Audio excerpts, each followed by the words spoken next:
has spent more than 3 decades helping organizations navigate large-scale technology transformations, from privatized telecoms, airports, and retail operations in Argentina to cloud migrations, AI implementation, DevOps, and enterprise modernization project for some of the world's largest organizations.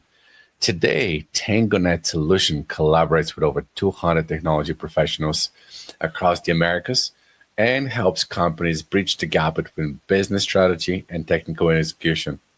In a world obsessed with AI, Dennis brings a refreshingly pragmatic perspective what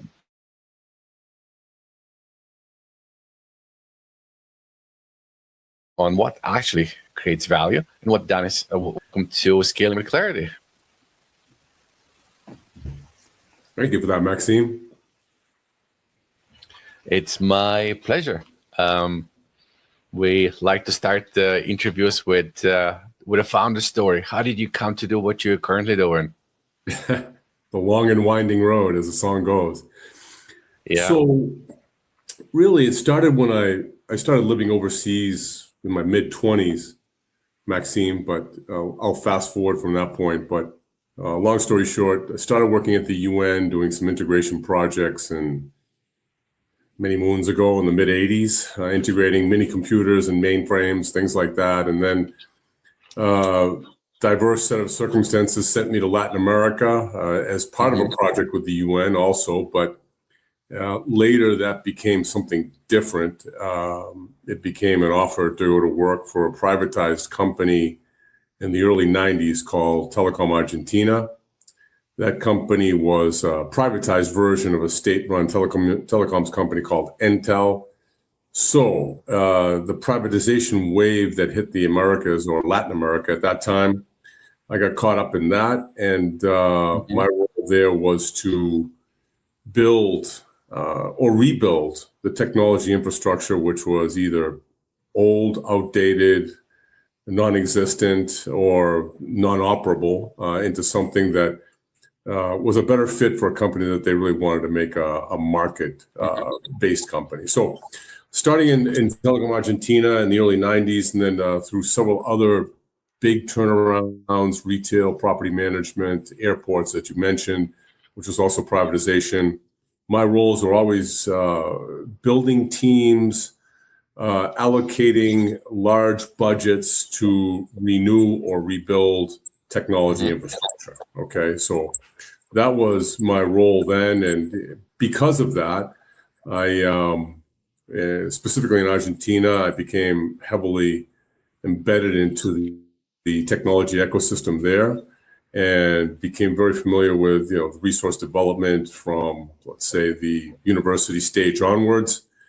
And when I returned to the States in the early 2000s, was working for a company for a while that had recruited me to come back there. But then 2007 came along, I decided it was time to do something else. And that's when I founded Tangonet Solutions, which eventually took me back into building technology infrastructure and solutions for companies here in the US and North America in general. And using Argentine talent for that, as I had done when I lived in country. So it's kind of the outgrowth of my time in Argentina, where Tangonet Solutions really has its foundation, being embedded into that technology ecosystem. And then from there, understanding it to the point that I felt comfortable enough that I knew that those folks, that we had the talent to deliver some impressive solutions here in North America. That's the high level view. Yeah, no, I appreciate as you know, we have a team in Buenos Aires as well, and it's amazing the caliber of people that you can access in Argentina. It's highly educated workforce, and I mean, the economy has been quagmire for quite some time, and they're trying to dig themselves out of it. But it's a beautiful country, lots of opportunities. Now, Dennis, where do you see the biggest opportunities currently in terms of helping companies kind of continue down the digital journey and evolve? You know, it's we have a lot of uncertainty, Maxime, around where, I mean, I think we feel it in our own company too, but, with the impact of AI and so forth. We are seeing some potential trends. I say potential because we're seeing some indications, but it's too early to call them trends. One of the things that I think that we're beginning to see, and we're seeing this in different areas. We're seeing it ourselves. We're seeing it with partners who we talk to, is the fact that you can build solutions so fast today with AI and AI-assisted development. Some people are getting in over their heads, meaning, they're just developing too much, too fast, without the necessary guardrails. And it's just difficult to get production versions up and running. Yeah, you can build the code. You can build whatever it is, 30,000 lines of code in 3.5 seconds. But from building the code to operationalizing it can be a big gap. So I think that's one of the things that companies may struggle with. And I still think that the result is, you're going to come up with a positive outcome. The better you do the software engineering up front, the better the results are going to be. That doesn't mean it's going to be a complete disaster, but we're starting to see situations in which, we may see complete teardowns and rebuilds, and we might just see minor tweaks before we can get those in production. But that's one area that we're seeing some movement in. For sure. I mean,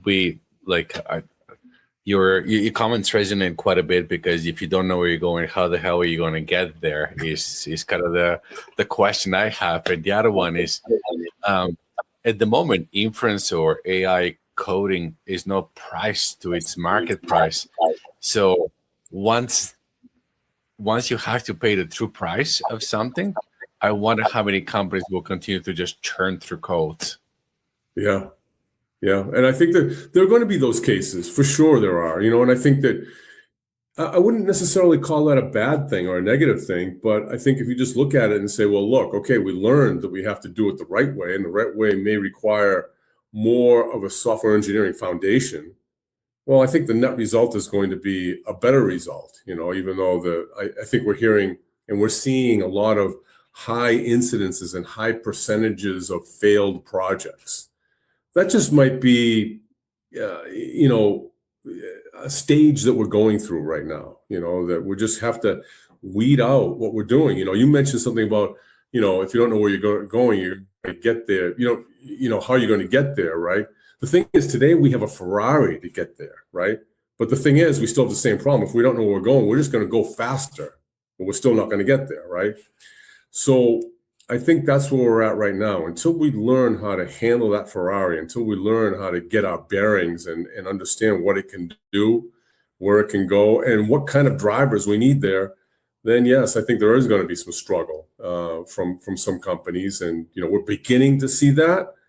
We'll have to see how it plays out over the next few months. So, Dennis, you work with a ton of companies in terms of helping them transform. What is the most common reason or common reasons as to why most projects fail? Wow, that's a loaded question.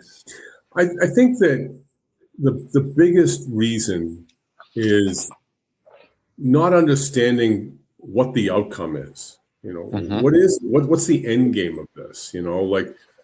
If you have a clear enough idea, and you don't have to have 100% idea, but I see companies, for example, one of the common terms you hear nowadays is product market fit. Okay. And we've seen that with some of our clients, that they go down this path of building something, and many times we're building it for them, but they don't have the right fit. And they only find that out too late. And I think that's where the real problem is. And I think that nowadays, maybe that problem is mitigated to a certain extent, because now we have AI-assisted development that can help us build faster, sort of fail faster. I don't like that term, but at least to do the proof of concept faster, get to the MVP faster, and to do that market fit analysis. But I think that that's one of the biggest problems, is understanding, what the real market is. And by the way, I think that's going to be a bigger problem now. I think we're going to have a variation of that problem, a saturation problem, because now with AI and the fact that we can build so fast, we're going to have a proliferation of products all over the place, like we already do have. And people are going to be looking at it and say, well, it's this one today, it's that one tomorrow, it's another one the next day. Yeah. A confused mind says no. That's what's going to happen. Of course. A confused mind says no. Or they can take another path, and that is saying, forget about all these products. I can just build it myself. I can build it faster. I can build it, to my level of customization. Yeah. And I think that's a possibility also, a big possibility. We're seeing some of that as well. I mean, I spent, the reason why I'm laughing, I spent 13 years working with EY and Deloitte, like with the big fours and SAP implementation, things like that. And then every company is special. Every company has special workflows. And you're like, at the end of the day, all companies are the same. Workflows are workflows. Whether we're talking order to cash, procure to pay, sales to receipts, like it's the process is the process. Maybe you have some nuances, but you're like most companies are not all that different. The other thing that the reason why I was laughing is people underestimate how hard it is to build something. How long does it take? How much time does it take to build, acquire, aggregate, clean the data that you would need to use this? Like when on any kind of implementations we do is like data is usually the slowest stream, and it always takes 5 times as long, and it costs 5 times as much money as you want it to cost. But that's just the reality. So I think that yes, it's tempting because people jump into tools like Replit or Cursor and build something, but it's very simple. Like kind of moving from there to be enterprise grade tool, there's a lot of effort that's involved in that. Yeah, it can be. It can be a lot of effort. And you mentioned data, Maxim. Processes are another issue. You talk about SAP implement or any ERP implementation, right? What were the problems that we used to have with those? Data, processes, people. Those are the things those are the same problems we have today. When we think about AI, okay, what processes can we automate using AI? What processes can we adapt to make AI automation really, really effective and really impactful, right? Because I think that's one of the things is that if you overlay a technology solution onto an inefficient process, you have an inefficient technology solution. I mean, that's just the basic. That's the way we lived back in the days when we were implementing SAP or Oracle Financials or whatever it was, JD Edwards, years and years ago. But we haven't shed ourselves of that problem. You still have the data layers that you have to pay attention to. You still have those foundational pieces of process, data, people. When I say people, I talk about, culture, mentality, adaptability to change. All of those things are still valid today. And I think they can be a great enabler or they can be a great impediment. That depends on the culture. That depends on, how a company approaches this, especially from the top down, or maybe even from the bottom up, and, if the bottom can push that innovation upwards, that's definitely a solution. But maybe it also has to come from the top down. Well, it's I've done hundreds and hundreds of projects, and so we've even developed our own predictive project framework that kind of risk assesses project in real time. And you're talking about people. People are the weakest link in any project, and not because the people are not smart or people are not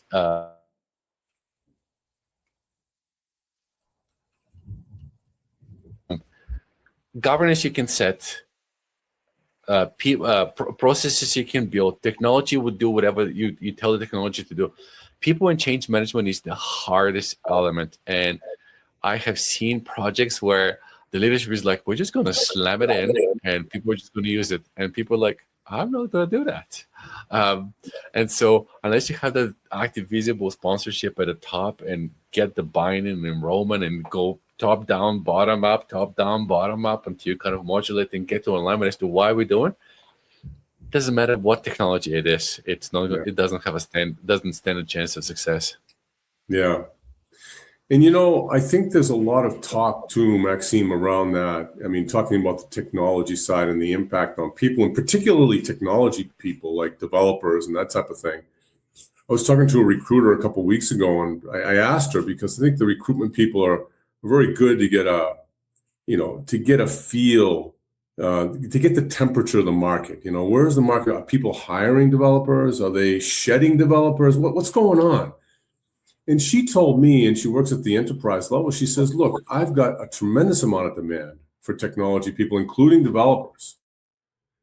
And I think, maybe it's too early to say why. She also mentioned, there could be some of these AI rescue projects that people are starting to talk about that, you can't vibe code your way to an enterprise, as we were alluding to earlier, right? So I think that companies, maybe the pendulum is swinging, and maybe we're going to see these pendulum swings a lot more quickly now because things change so much more quickly than they did before. But, as far as technology is concerned, and we hear a lot of news about the layoffs and all that sort of thing from the big companies, but I'm also hearing that, there is demand for technology resources, in particular software developers.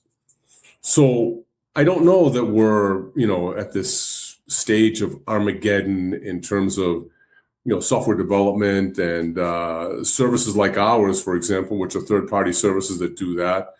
I just think we're in a sorting out phase. People are going to try. They're going to try to figure it out. They're going to try to do it themselves. They're going to try to, see if, what are the possibilities of AI. And I don't see that as a bad thing. I mean, yeah, would we like to have more business and not lose it to AI at this time? But I think we're I don't think we're in a bad spot. I think we're in a good spot. I think that there's going to be plenty of opportunities to build AI-enabled solutions and clean up the data layers and, get observability where it needs to be so that these solutions can be properly monitored and operationalized in a way that people have full visibility into what's happening. So I think it's all good. I agree. When I was with Deloitte, we had a term called purple unicorn, and what this was referring to is somebody, like a person that has both a business mindset and skill set and technical skill set, and it kind of emerged in the two disciplines. I find that AI has helped make the technology people more business oriented and business people be more technology predilected in terms of kind of like what's possible. Because I find that with AI, with technology being so ubiquitous, so easy to use, like I started to code 2 years ago. Mind you, in grade 7, that was like many, many years ago, I took coding classes, but I'm not a developer. I was never a developer, but I've always been around technology, being a product man.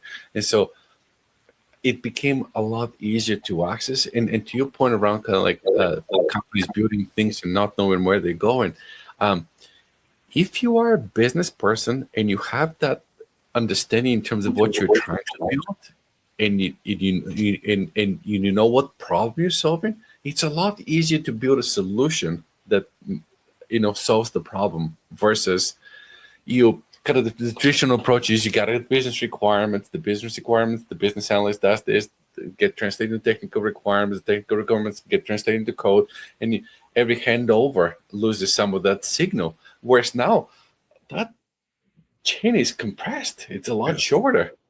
Yeah, it sure is. Yeah, it sure is, and I think that that's not necessarily a bad thing. I don't think it's a bad thing. I think it's a thing that we're in the process of figuring out. I say we. I think that a lot of people are. I don't know that anybody. Maybe Claude, maybe the people at Anthropic have it figured out, because my understanding is that Claude is building Claude itself, and that that's a pretty amazing story. But then there are others that are, I think it was Uber. I think that have already burned through all of their budget for token utilization through 4 months of the year or something like that. I mean, some things like that, that, okay, it's easy to, it's easy to congratulate on the one hand, it's easy to criticize on the other hand, but I think we're all learning through this, For sure. We are learning, I'll give you a couple of stories. One, we had a client that we worked through some specifications with. They actually said they had them. It was for an integration with different CRMs. And, we probably spent a little bit too much time with them on the pre-sale side, helping them fine tune their technical requirements. And when it came time to give them the proposal, they called us and they said, look, we've got this issue, one of our developers took it upon himself to go out and build this thing, and in a 4-day or 3-day long weekend sprint, built 75% of it. And we were like, okay, that's fine. What do you want to do? So this was about a month ago. And like I said, I think, shame on us a bit for spending a little bit too much time in that specification stage, right? Yep. Assuming that they had, as they said, the requirements, but on us, 100% on us, that we should have validated that first. But we did help them through that. It was somebody we'd done business with before. There's a lot of confidence there. So, no blood, no foul. Let's call it that. And so, yeah, according to them, they did build, this one developer built 75% of the system over a long weekend.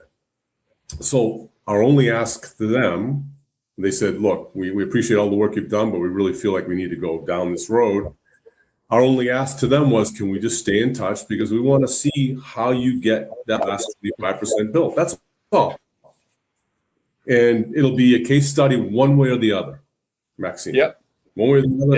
Yeah. If they do the 25%, let's just say it takes them a month to do the 25%. Okay. Mm-hmm.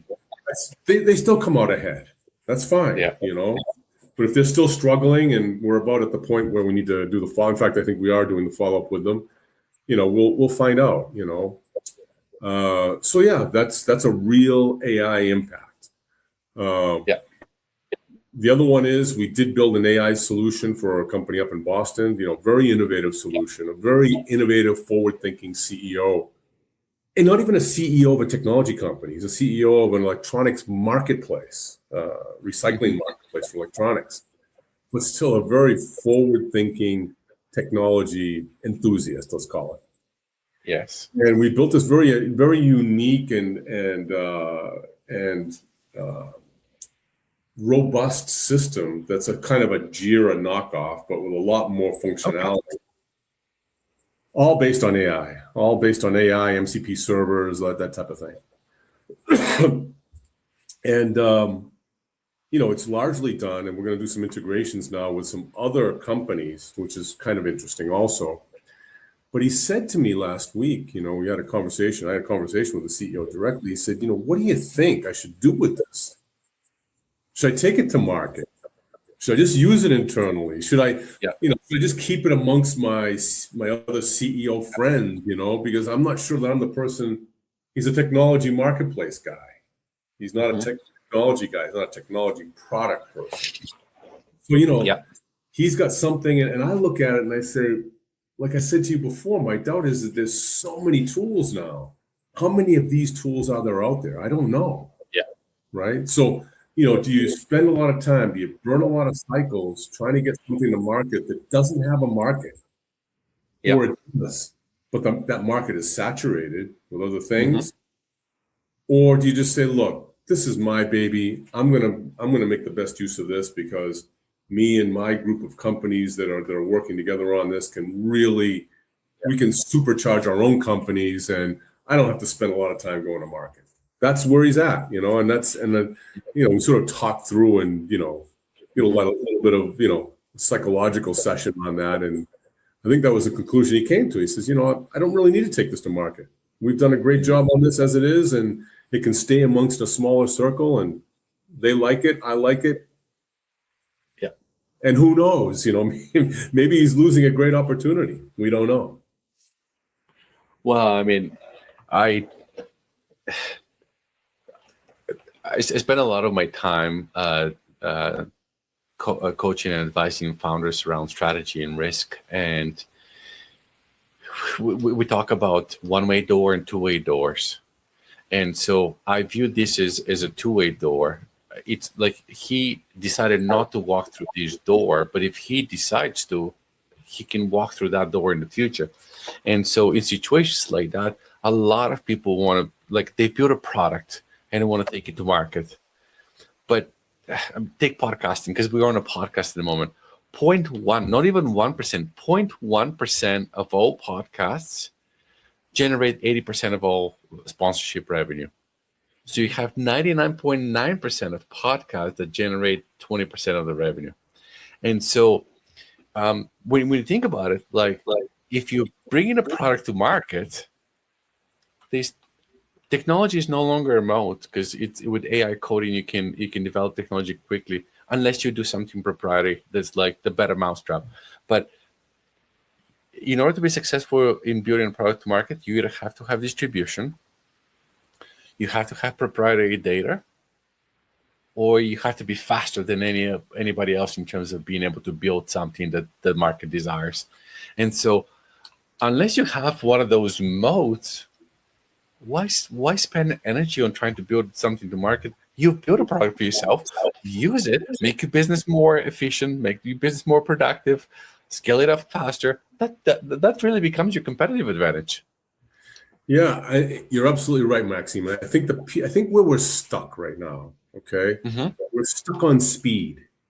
Okay, Yep. We're stuck on speed because we're into these vanity metrics of, we can build so much code in so little time, right? What we talked about earlier.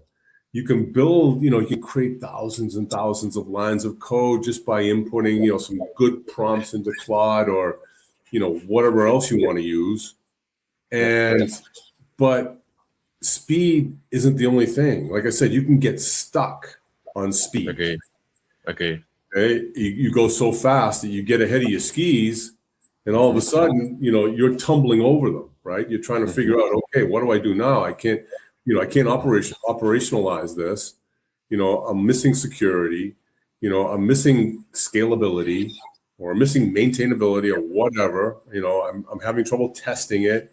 Whatever the case may be, but because we're stuck on speed, and we're to the detriment of the other necessary elements to build a solid software engineering platform, right? So I think that, once we start thinking more about quality, about software engineering best practices, get back to that stuff as basically the priority, we're still going to have the speed, we're still going to have the speed. But, now it's just a race to get out there and get to the market. And, I'm talked to somebody else also in private equity last week that said, they're seeing, millions of dollars infused into these companies, into certain AI solution companies. And in months, those companies are going under. Whereas before they may have had a years long runway. Now it's a few months that either they sink or swim. A lot of times they're sinking. And tens of millions of dollars are going in. Nothing's coming out. They're here today, gone tomorrow. So I think I think we need to maybe we need to slow down. We're still going to be faster, but maybe we just need to slow down a bit. I don't know. I mean, the saying "slow down to speed up" exists for a reason. If we continue down a path of like the team that we're exploring here around software development, if you don't know where you're going, you can build a product. You can build additional things around it all like over time, but you're bloating the product, and so a lot of companies don't take into account the total cost of ownership, particularly when they're building. They're amazing at TCO if they're evaluating off like third-party solutions. Like you get procurement and supply chain and legal, and like everyone is involved, and look at like, okay, what's my cost to implement, what's my cost to maintain. But when it comes to building the product, the more Frankenstein the product, the more time it takes to maintain or clean it up or drive the quality. Yeah, and I think that's what we're going to see. We're going to see everything, from these massive code bases, or maybe not even that massive, just, these rescue missions that we go in or others go in and they say, look, this is a tear down and rebuild, because let's face it, if we're honest with ourselves, most developers, when they take over somebody else's project, most of them will say, can we just rebuild this, start over again? That's the developer mindset. It is. Yeah. Yeah, absolutely. And a lot of times it's going to be the best solution. The best solution is going to be tear it down, start over again. We still have the tools to go fast. But we need to inject that software engineering layer underneath. We need to build a foundation, a solid foundation underneath this thing in order to be able to go fast, and it's just a sustainable way. And that's, I think, where, we're going to find those lessons out. We're going to find them out the hard way, the easy way, and anything in between. Dennis, do you guys do work in AI in terms of like agentic workflows or anything in particular around AI? Yeah. Where? Okay, so kind of like two related questions. One, where do you spend most of your time? Where are companies unlocking the biggest opportunities, and why? Like what are they doing to unlock these opportunities? I gave you the case of the electronics marketplace company, that has a product that he doesn't know if he has a market, right? I mean, the opportunity is a question mark, okay? At the very least, he has something internally that he can use, or he can use amongst a group of companies that, work together, to collaborate together. And that's part of what we're working on also, to extend the agentic capabilities to integrate with other companies and pull information from them, send information to them, and adapt to their workflow, bring their workflows into the mix and account for those. So I think that there's a lot to do there in terms of, integrating maybe portfolio companies, that type of thing. We're seeing some work in that area in private equity. And then the other thing is just building. What we're doing is just saying, look, we're going to build these agentic workflows as part of the software development process.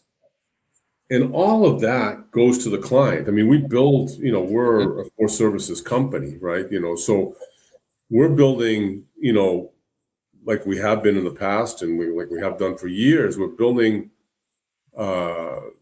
applications and other platforms. We hand over the IP; it belongs to our client. We hand over the agents; they belong to our client too. I mean, I think that's they're going to have, at least an hour from our perspective, looking at it from a Tangonet Solutions perspective. They're going to have all of the benefits of agentic AI if they build it with us. If they would have internally, we're going to give them the agents, we'll give them the workflow, we'll give them the documentation, we'll give them, the knowledge transfer and all of that, and then they can either let us keep it up or they can do it themselves. It's okay. But I think that that's just as much of an advantage doing it, let's say, with a third party like us.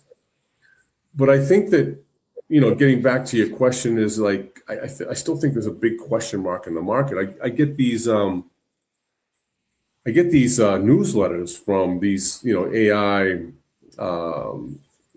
companies and people, that talk about all these new solutions, right? Okay, they highlight some new solutions, and I'm starting to see this repetition of solutions, like whether it's a Jira knockoff or whether it's, some other, financial services type of thing, payment processing, and you start to think, there's just so much stuff, and you wonder, are we just saturating ourselves with stuff to the point where we say, Okay, I'm saying no because I'm confused, and a confused mind says no.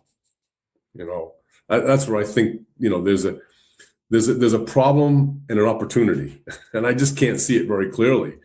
I know that we take things when we're talking about internally. We're starting to work together with our own internal processes to look at AI and how we can optimize workflows and email management and marketing Okay. spend and marketing performance and all that. And it's a job. We're not a huge company, but we still got to look at people, processes, data, Mhm. tools, and figure all that out. And it's no different than when we were implementing Okay. SAP or anything else. Okay. Is there a technology, Dennis, that you're super bullish on? And the inverse, is there technology that you're very skeptical on?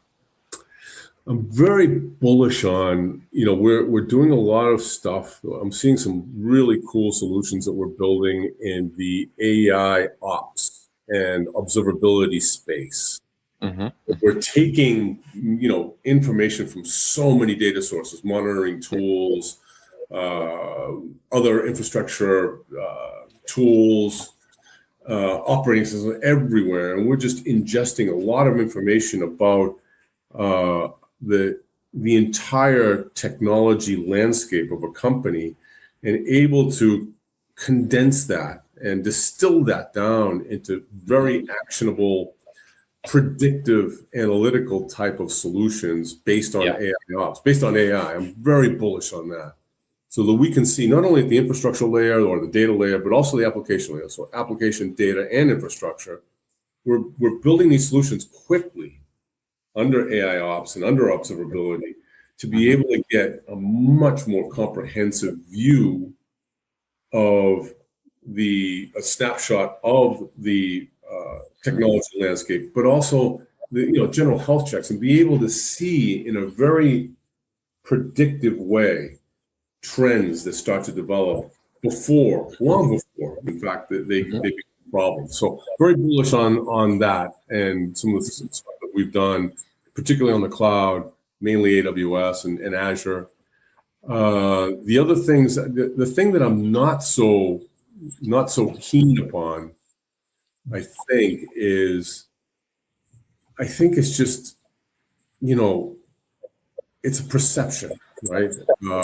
Of these, building so much code, using AI just to be, you know, uh, getting over the FOMO, getting over the fear of missing out thing of, people are hearing that, we can build so much code in so little time. We don't need these developers. I'm very skeptical about the whole perception around the vanity metrics of AI. I'm not of AI itself. I just want to be Hmm. clear about that. I think there's huge place for it, but I Hmm. think that, we're starting to see that we cannot sacrifice solid software engineering fundamentals and the foundation of software engineering, especially if we're talking about larger systems, enterprise-wide systems, just because, somebody says, yeah, we can build that code in, 3 hours, something like that. That's where I'm very skeptical,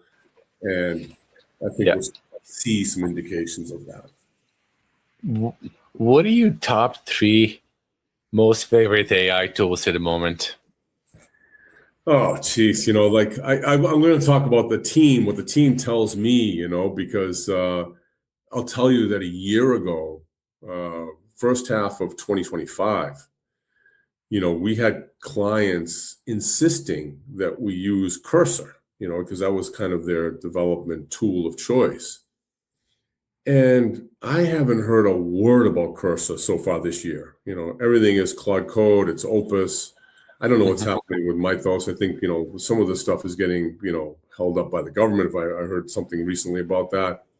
But, Yeah. Claude Code seems to be, the platinum standard for Yeah. everything. What I will say about that is that, we have, for example, a couple of clients that, we say we're using uh, Claude Code, and they might be using a different tool. So my advice to those clients would be, look, let's use one tool.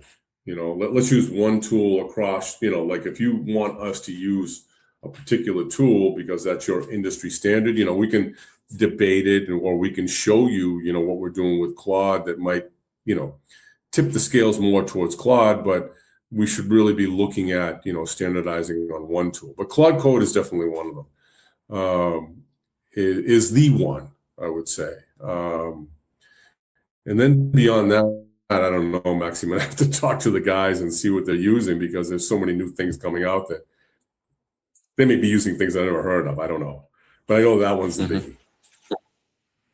Yeah, no, I echo your comment. I mean, as I said earlier in the conversation, I'm not a developer. I'm a CPA. I'm a finance capital guy, risk guy.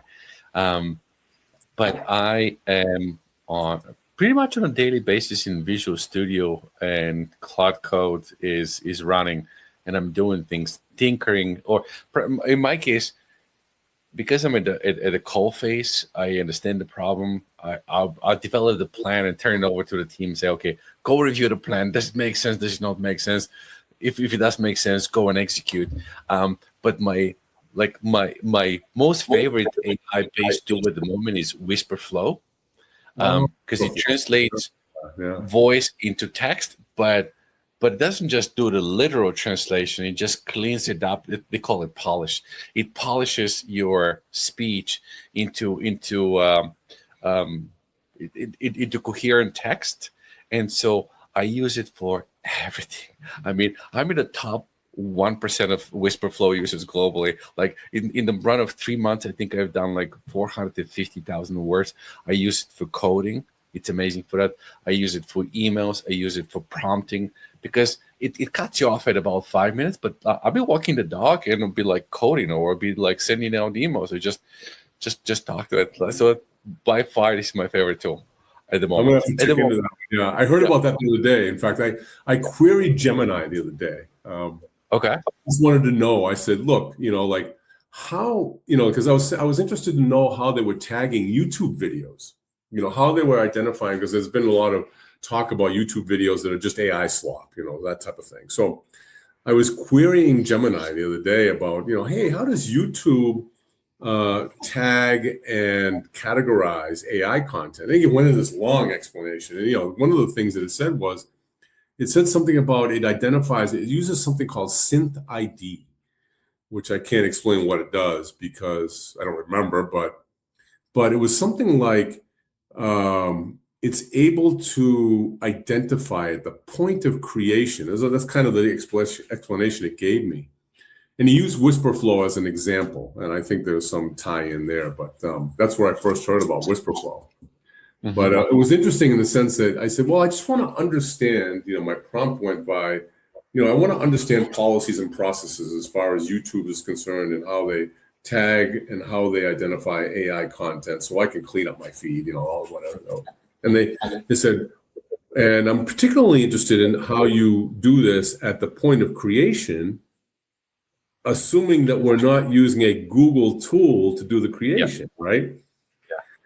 Yeah. And Gemini defended itself by saying, "Oh, we don't do any spying." It was kind of funny, I thought, like I might have implied that it might have been implicit, but I didn't specifically say that, hey, are you spying on us? Yeah. But it was interesting that it reacted that way. I got that reaction from the LLM that said that we don't do it. I went into a long explanation about how this is done and clarifying it. So, but Whisperflow was mentioned, and I understand that might be but it's very, very interesting, this whole speech to text and video translation type software. That's also a game changer. For sure. I mean, I think we have subscriptions to 3 different video or audio tools. We love 11 Labs. That's what we use for our voice agents when we're building systems. We like it better than Telegram bot and WhatsApp bot. We have subscriptions to Capri and different video tools. It's amazing what you can do with technologies these days. And again, what tomorrow looks like, I don't know, because like I mean, you saw early in the year, OpenAI was the clear leader in AI in terms of the large language model.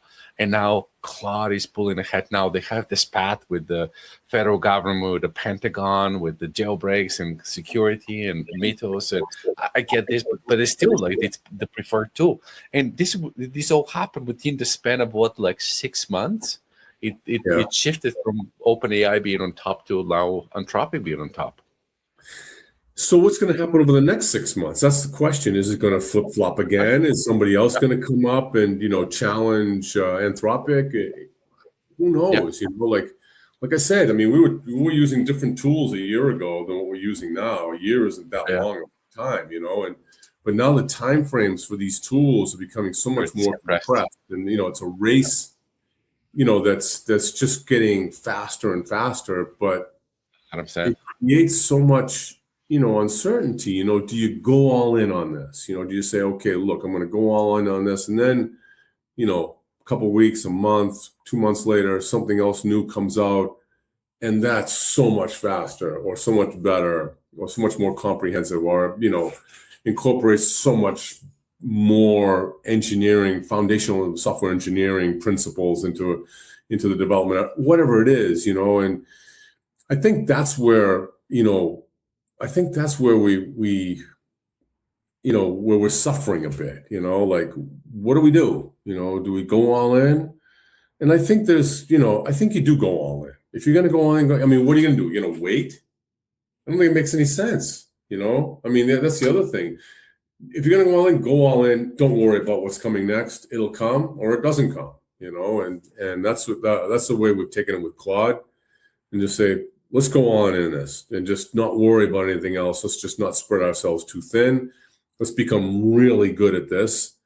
Let's come good enough so that, one of our guys actually teaches coding principles, using Claude and AI assisted development as part of, offline from what he does with us. So yeah, I think there's, I think you just go in with something, learn it. If something else comes up better, take it as it comes. Makes sense. Dennis, couple of last questions for you. What's the best advice you have ever received? Damn. The best advice I ever received. I think the best thing I ever heard, and I'm going to bring this back into the entrepreneurial world, is many years ago, there's a lot of the big question about why businesses fail, right? I was listening to, I don't know if it was a podcast interview, don't remember what it was. This was 10, 12 years ago. And we were just pivoting the business at that time. And it was a real struggle, and, we were wondering, are we going to survive this or what? I remember, when you're not making, when you're not covering your expenses, that's a tough world to live in, right? And you got to come out of that somehow. And I remember somebody on an interview said, look, the biggest reason why businesses fail is because people don't hang in long enough. I hadn't heard that before. And it came at a perfect time. It came at a time when I was really questioning whether, should I stay? Should I hold this up, do something else, whatever it is. And, he went on to say that sort of like, if you're struggling in something, getting clients, hanging there long enough to figure it out, if you're struggling with operational cost or, getting the right people or whatever, hang in there, you'll figure it out. If you hang in there, if you find the right people, ask the right questions, get the right information, you can figure out anything, So his point was, people give up too soon in business. And that at the time, I think, was the best advice that I heard. It wasn't directed at me, but it was the best thing that I heard at the time as far as what was going on in my own business. Makes sense. Last question for you. What's the kindest thing anybody has done for you? The kindest thing that anybody's ever done to me, it's been a lot of kind things, actually, I have to say, if I pick one right now, I'm sure I'll think of a better one 5 minutes from now. but I think the kindest thing, wow, I should have thought about this before, shouldn't I?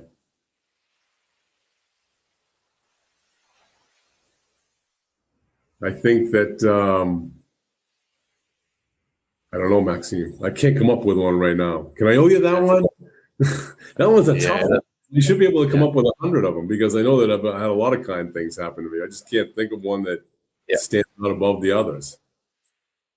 Yeah, you mentally start to search through your brain, and then you mentally start to rank and prioritize. But which one is it? Like, no, I understand the dilemma that comes with this. I just can't find, but the good thing is that a lot of good things have happened to me, and I feel very fortunate. I got to live overseas, just by chance.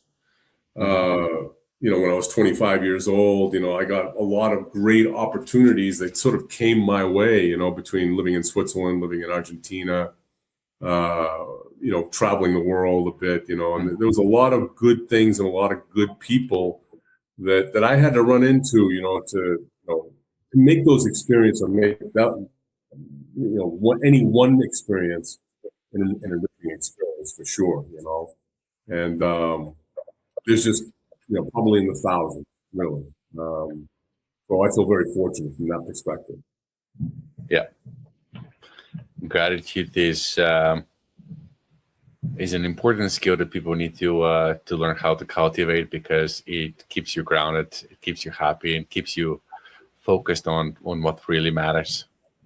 Yeah, it sure does. We talked in our CEO group last week about that, how we can implement empathy into our companies, with our people, and be empathetic to, their situations, because, you have an employee or whatever that, acts strange for whatever reason, out of character, you don't know what's going on in their lives. It's easy, to say, hey, take it easy or whatever. But, sometimes you just, when you find out, when you look, underneath the covers at what's going on in people's lives, a dose of empathy goes a long way.